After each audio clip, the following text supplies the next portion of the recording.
خبر شامل کرتے ہیں وہاڑی سے، جہاں ملک کمپیوٹر کانٹا والوں کے بدمعاشی گنڈیری کی ریڑھی لگانے پر محنت کش کو تشدد کا نشانہ بنا ڈالا۔ تفصیلات کے مطابق وہاڑی کھانے والے چوک پرانے چنگی ملک ٹریڈر کمپیوٹر کانٹے والوں کی بدمعاشی عروج پر سڑک پر ریڑھی لگانے پر ملک کمپیوٹر کانٹا مالک اور ملازم نے مل کر کاشف نامی پھل فروش کو پولیس کے سامنے تشدد کا نشانہ بنا ڈالا، جبکہ پولیس خاموش تماشائی بنی رہی۔ کانٹا مالکان کا کہنا ہے، ہم گورنمنٹ کو ٹیکس ادا کرتے ہیں، جس کو دل کرے گا یہاں ریڑھی لگانے کی اجازت دیں گے۔ کانٹا مالکان نے مزدور پر تشدد کر کے کانٹے کو تالا لگا لیا اور فون کر کے اپنے والد اور مزید لوگوں کو بلوا لیا، جنہوں نے آ کر پولیس کے ساتھ بدتمیزی کی۔ مزدور پھل فروش کاشف کا کہنا ہے کہ میں غریب ہوں اور اپنا پھل بیچ کر اپنے گھر والوں کا پیٹ پال رہا ہوں، یہ مالدار لوگ ہیں، اس لیے انہوں نے مجھے تشدد کا نشانہ بنایا ہے۔ ہمارے نمائندے راناتنویر کے مطابق پولیس تھانہ سٹی نے مزدور کی درخواست درج کر کے کارروائی کا آغاز کر دیا ہے۔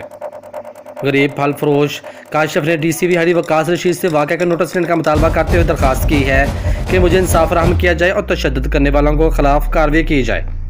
مزید خبروں کے لیے دیکھتے رہیے پاسبان لائیو نیوز۔